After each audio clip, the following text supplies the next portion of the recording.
किताब मुकद्दस में से आस्तर के 5वें बाब की तिलावत। और तीसरे दिन ऐसा हुआ कि आस्तर शाहाना लिबास पहनकर शाही महल की बारगाहे अंदरूनी में शाही महल के सामने खड़ी हो गई, और बादशाह अपने शाही महल में अपने तख्ते सल्तनत पर कसर के मुकाबल के दरवाजे पर बैठा था।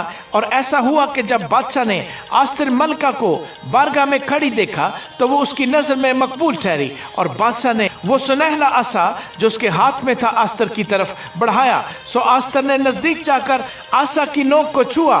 तब बादशाह ने उससे कहा, आस्तर मलका, तू क्या चाहती है और किस चीज की दरख्वास्त करती है? आधी सल्तनत तक वो तुझे बख्शी जाएगी।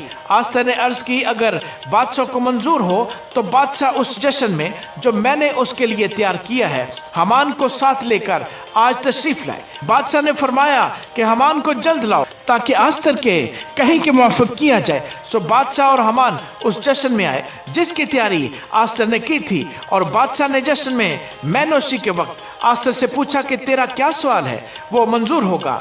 तेरी क्या दरख्वास्त है, आधी सल्तनत तक वो पूरी की जाएगी।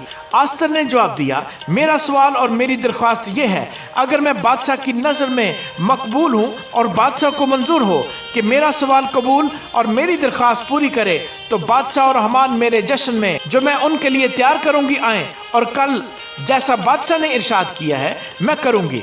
उस दिन हमान शादमान और खुश होकर निकला, पर जब हमान ने बादशाह के फाटक पर मर्दकी को देखा कि उसके लिए ना खड़ा हुआ ना हटा, तो हमान मर्दकी के खिलाफ गुस्से से भर गया। तो भी हमान अपने आप को जब्त करके घर गया और लोग भेजकर अपने दोस्तों को और अपनी बीवी जरिश को बुलवाया, और हमान उनके आगे अपनी शान शौकत और फर्जंदों की कसरत का किस्सा कहने लगा, और किस किस तरह बादशाह ने उसकी तरक्की की और उसको उम्रा और बादशाही मुलाजमों से ज़्यादा सरफराज किया।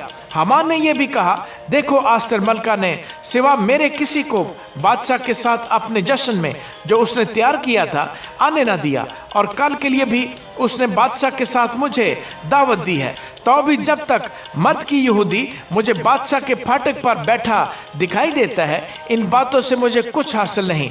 तब उसकी बीवी जरिश और उसके सब दोस्तों ने उससे कहा कि 50 हाथ ऊंची सूली बनाई जाए और कल बादशाह से अर्ज कर कि मर्द की उस पर चढ़ाया जाए, तब खुशी खुशी बादशाह के साथ जश्न में जाना। ये बात हमान को पसंद आई और उसने एक सूली बनवाई।